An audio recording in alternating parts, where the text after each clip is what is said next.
May is often considered the unofficial start of summer. It's also the unofficial start of the summer box office season. Some action movie fans think this could be a great season for us women. Chris Witherspoon, a correspondent for Fandango, is with us. Chris, welcome. Hello, thank you for having me. All right, what movies have done well so far this season? So far, Pirates of the Caribbean, Dead Men Tell No Tales, #1 in the country right now. This movie has been, it's the 5th movie in the franchise. The franchise has been going strong for a while, but I gotta say this one answers so many questions that you may have had lingering. Johnny Depp is better than ever, and it really is a good film. It has a lot of heart. Javier Bardem, if you're looking at him right now, he plays this villain, this captain villain, who really, he throws himself into this role. But I think it's the best Pirates yet, and I'm happy to see this one do well. I'm shocked that it's doing well, because I would have thought that by this point the movie-going public would have gotten tired of this story. But it sounds like it has sort of an interesting, different take than perhaps the last couple of others. Internationally, there's really no sinking this ship. Like right now, I think it's brought over sorry for the pun. But it's brought over like $200 million internationally, and it's going to keep going strong. So that audience overseas really loves Johnny Depp. He's one of the most recognizable celebrities from this country. So yeah, we're going to see more, I think, Pirates of the Caribbean, believe it or not. All right, the highly anticipated Wonder Woman film, and also Charlize Theron is going to star in Atomic Blonde. Is this the start of sort of the girl power blockbuster season? Because we were just talking about before the segment, it seems to be for strong female storylines, most of us head to TV, not to the theaters. Well, I feel like the film studios now are recognizing that women want these strong female storylines, as you just said. Wonder Woman. I've already told you that Wonder Woman is my let me tell you about, and I know you got really excited about this, Vlad. I saw it last week, and I got to tell you, it's probably the best action film that I've seen in a long time. The best superhero film that I've seen in a long time. Dude, the only movie I'm waiting for is Wonder Woman. And Gal Gadot, she really has this Star is Born moment. 32-year-old Israeli actress. She's a mom of 2 women. She was pregnant, you guys. She was 5 months pregnant during reshoots of this film. So when you watch it, try and see where she might have been pregnant, covering her belly with a green screen.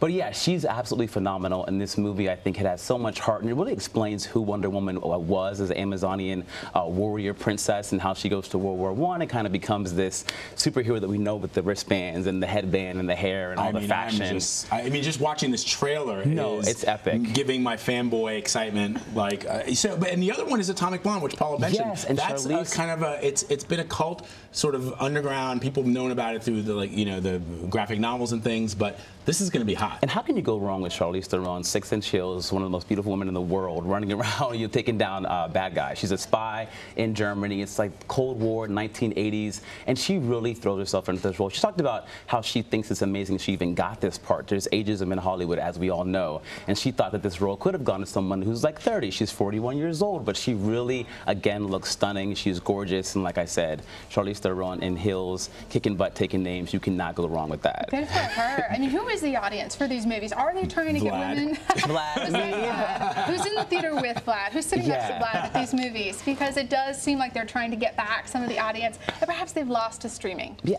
well, I think that a lot of the female audience, most importantly, they're catering to a lot this summer. We have so many great comedies coming out with women. Amy Poehler, Will Ferrell in a film called The House, which is really hilarious. Parents, they turn their neighbor's basement into an underground casino.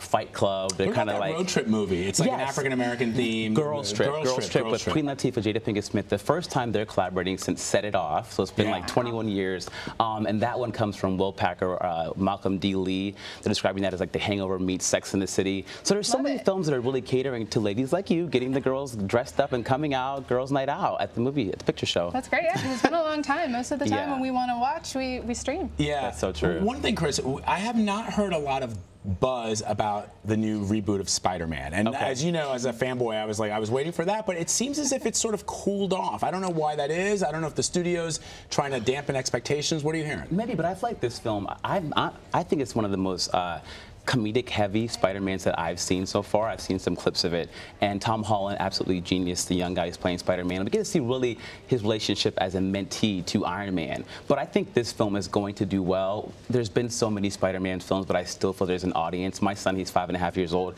This is the one he's waiting to see this summer. He dresses up as Spider-Man like on days that aren't Halloween around the house. So I think that a lot of kids will be waiting for this film, and I think this one as well. It's going to have a different edge to it, more comedy. I think more comedy for adults to kind of like catching on as well. The key word is underoos. Yes, underoos. All right, Chris Witherspoon from Fandango. Thank you so much for joining us. Thanks, Chris.